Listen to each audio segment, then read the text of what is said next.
Go for it, Joel.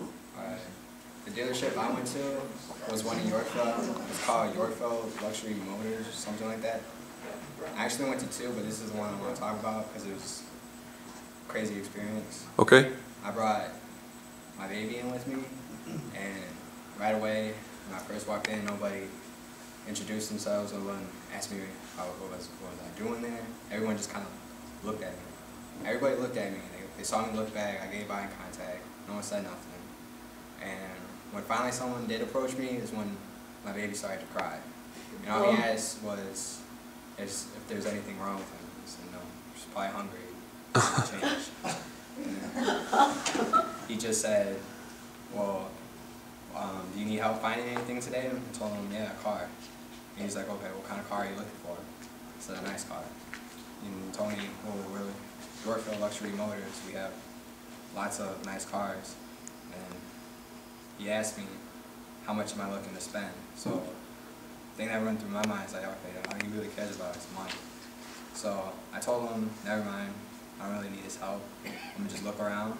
Right. And I looked around, and then my baby just kept on crying. Now you did that. You told him that because I mean you're frustrated. Number one, it sounds like he judged the book by the cover. Number one, and obviously you're old enough to drive. I mean you're a young man, but you do have a driver's license, so you obviously you own a car.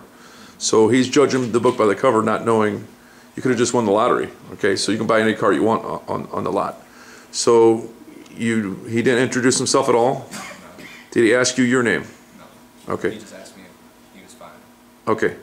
And then you walked in and several other salesmen made eye contact with you. Yeah, like 4, 5 of them just, I walked in and I don't know if they were making contact with me or my baby or what. Yeah. But they looked at me. I saw them look at me.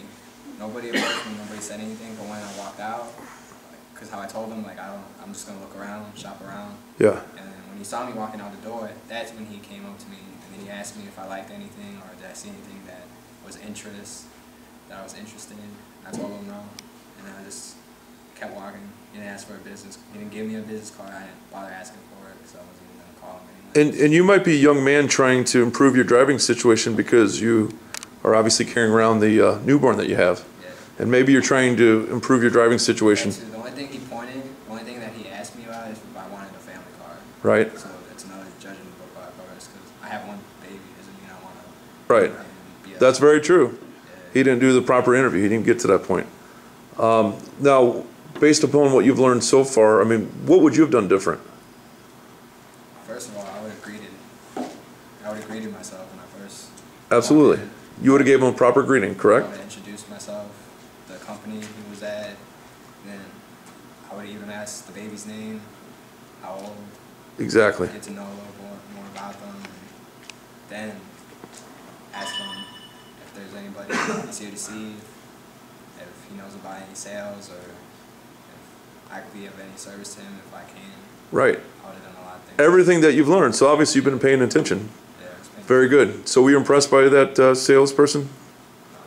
And you probably wouldn't have bought a car from that salesperson. The only reason I would go back is because they did have a lot of nice cars. Yeah. But he didn't earn your right to ask for your business. No. And based upon everything you learned, you feel you could have done a better job? Yeah, way better job. Of course you could have. All right. Give Joel a round of applause.